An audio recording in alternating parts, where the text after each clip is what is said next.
हाय friends, welcome channel fact सच।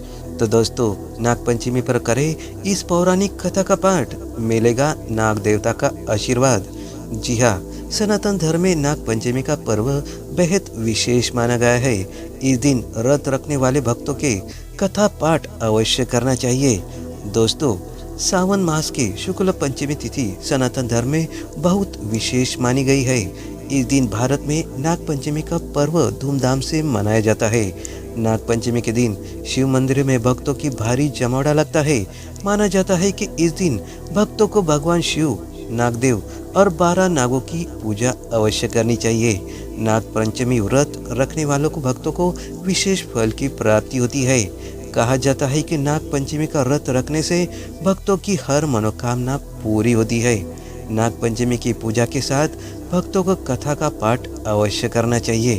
तो दोस्तों, ये पाठ करने से, सुनने से आपको मनवांछित फलों की प्राप्ति अवश्य होती है। तो दोस्तों, आइए जानते दोस्तों इस कथा के बारे में। इससे पूर्व मेरे चैनल को सब्सक्राइब अवश्य करें, बेल आइकन प्रेस करके ऑल बटन पर क्लिक जरूर करें। तो चलो शुरुआत करते हैं वीडियो से। बहुत समय पहले एक राज्य में सेठ रहता था, जिसके 7 बेटे थे। सेठ के 7 बेटे की शादी हो चुकी थी। सेठ की सबसे छोटी बहू बुद्धिमान और चरित्रवान थी। एक दिन बड़ी बहू घर की सभी बहुओं को मिट्टी लाने के लिए अपने साथ ले गई। मिट्टी खोदते समय बड़ी बहू को एक सांप दिखा, जिसको वो खुरपी से मारने लगी। तभी छोटी बहू ने उसे रोक दिया और कहा कि इस सांप को कोई पाप नहीं है। सांप के पास जाकर छोटी बहू बोली कि तुम यही रुको, हम थोड़ी देर वापस आते हैं। ऐसा बोलने के बाद सभी बहुएं घर वापस आ गई। काम में व्यस्त होकर छोटी बहू सांप को दिया वादा भूल गई। इसी बीच सांप का इसका इंतजार करता रहा। दोस्तों, दूसरे दिन जब छोटी बहू को सांप को दिया वादा याद आया, तब वो भागी भागी सांप के पास गई। सांप के पास जाकर उसने उसे क्षमा मांगी और कहा कि भैया, मैं ये काम में व्यस्त होकर अपना वादा भूल गई थी। सांप ने कहा कि तुमने मुझे अपना भाई माना है, इसलिए मैं तुम्हें जाने दे रहा हूँ, वरना कोई और होता तो मैं उसे डस लेता। इसके साथ सांप ने कहा कि तुमने मुझे भाई बोला है, तो आज से मैं तुम्हारा भाई हूँ, तुम्हें जो मांगना है वो मांग लो। तभी छोटी बहू ने कहा कि मेरा कोई भाई नहीं है, आज से आप मेरे भाई हैं। कुछ दिन बाद मनुष्य का रूप धारण करके सांप अपनी बहन को लेने आया। उस पर विश्वास करके घर वालों ने छोटी बहू को जाने दिया। सांप छोटी बहू को अपने घर ले गया, जहाँ सांप का परिवार रहता था। सांप के घर में इतना सारा धन देखकर बहू हैरान हो गई। एक दिन सांप की माँ ने छोटी बहू को कहा कि अपने भाई को ठंडा दूध पिला देना, मगर छोटी बहू ये बात भूल गई और उसने सांप को गर्म का दूध पिला दिया, जिसकी वजह से सांप का मुंह जल गया। सांप की माँ बहुत गुस्से में थी, मगर सांप ने उसे समझाया। थोड़ी देर बाद सांप ने कहा कि अब बहन का घर जाने का समय आ गया है। घर से विदा करते समय सांप के परिवार ने छोटी बहू को सोना, चांदी, हीरे, मोती, कपड़े और गहने से भर दिया। दोस्तों, जब छोटी बहू घर लौटी, तब उसके धन को देखकर बड़ी बहू को जलन होने लगी। गहनों के साथ सांप ने छोटी बहू को एक हीरे और मणि से बना हार दे दिया। पूरे राज्य में इस हार की चर्चा होने लगी।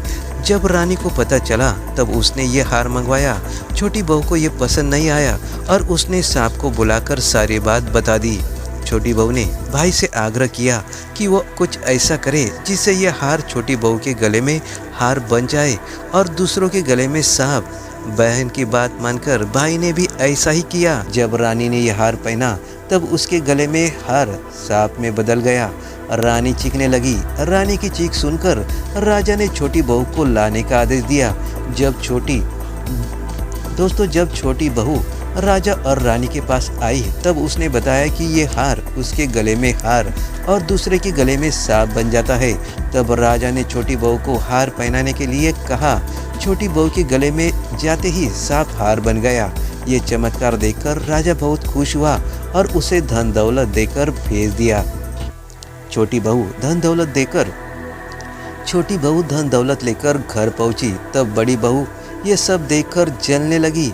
वो छोटी बहू के पति के कान भरने लगी। सबसे छोटे बेटे ने अपनी पत्नी से धन, गहने और कपड़े के बारे में पूछा। तब छोटी बहू सांप को याद करने लगी और उसके सामने सांप प्रकट हो गया। सांप ने अपनी बहन के पति से कहा कि अगर कोई भी उसकी बहन पर शक करेगा तो वह उसे काट लेगा, यानी कि डस लेगा। सांप को देखकर उसका पति बहुत खुश हुआ और सर्प देवता की सेवा करने लगा।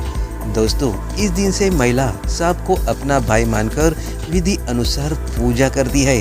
दोस्तों, इस तरह सांपों की पूजा शुरू हो गई और दोस्तों इस